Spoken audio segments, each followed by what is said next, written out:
Our common sense tells us what facts are.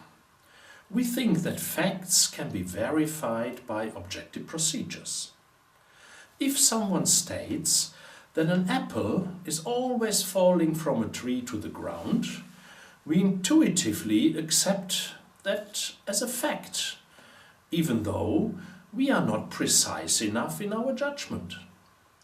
When it comes to the apple, the real fact is that we are not aware of an evidence so far that an apple, when disconnecting from the branch, has not been fallen to the ground, provided the weather conditions were normal.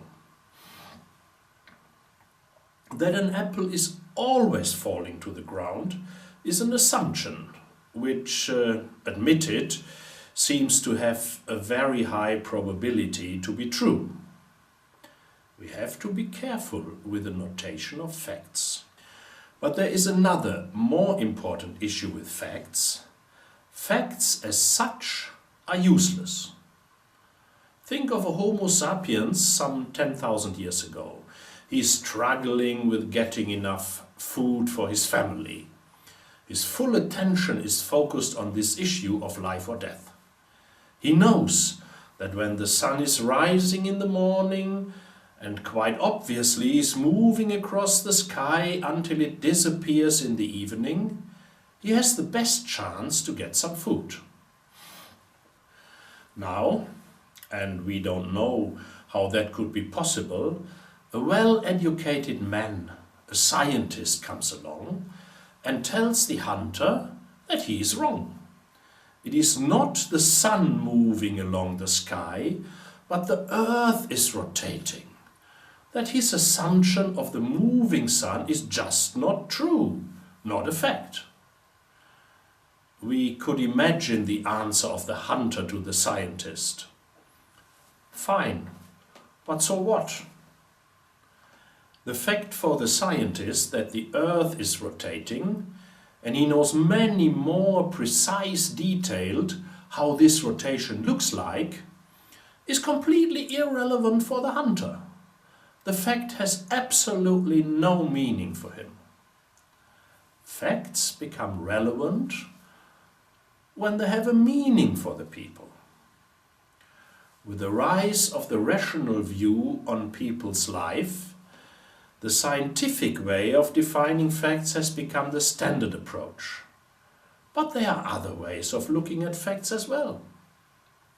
Take a ceremony in the Catholic Church, the celebration of the Last Supper.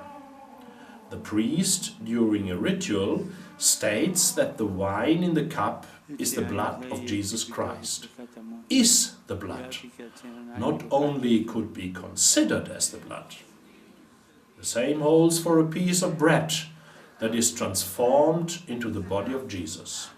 From a scientific view, the wine is still the same wine and the bread is still the same bread as before the ritual.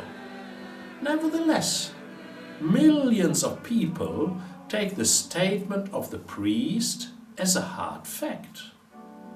What has to be considered as nonsense from a scientific view has a deep meaning for many, has consequences for their lives, make them feel comfortable. For them, the blood and the body are facts. To distinguish them from the scientific definition of facts, we may call them alternative facts.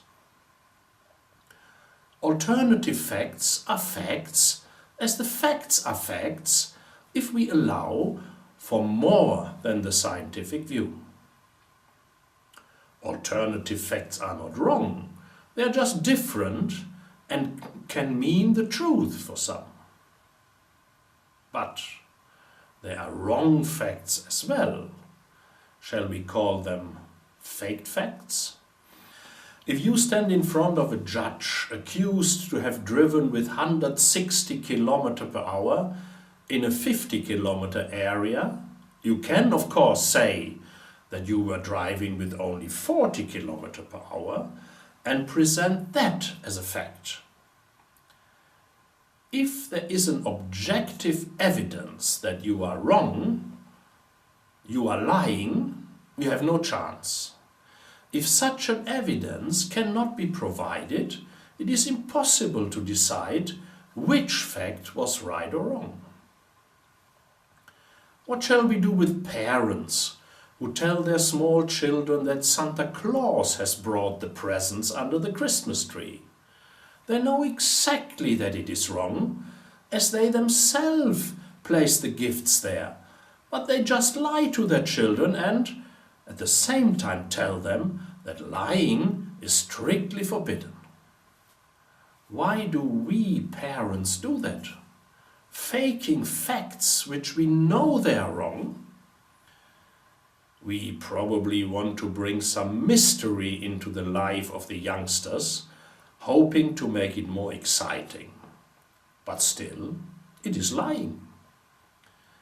Is it the intention behind such a behavior that makes it acceptable?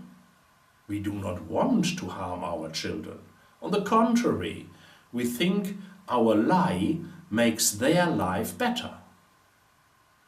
Behind each fact that is meaningful is an intention to be considered in order to make a judgment about the fact. A textbook example for that is the case of Copernicus in 1543. Copernicus was convinced that the earth is moving around the sun. What was totally irrelevant for the old Homo sapiens was a frightening news for the church at that time. If that was a fact, the earth was no longer the center of the world, and the whole alternative fact of God's creation was on the test bench. The fact was too dangerous to be accepted. And only 450 years later, the Church officially rehabilitated Copernicus. And still, Copernicus was wrong when he stated that the sun is the center of everything. Even scientific facts are only facts until further notice. When you read in Swedish newspapers in connection to advertisement of alcohol that 50% of all persons drowning had alcohol in the blood, what is the intention behind it? Let's assume the statistic is correct. Then a different view on the same statistic reads, 50% of all persons drowning had no alcohol in the blood.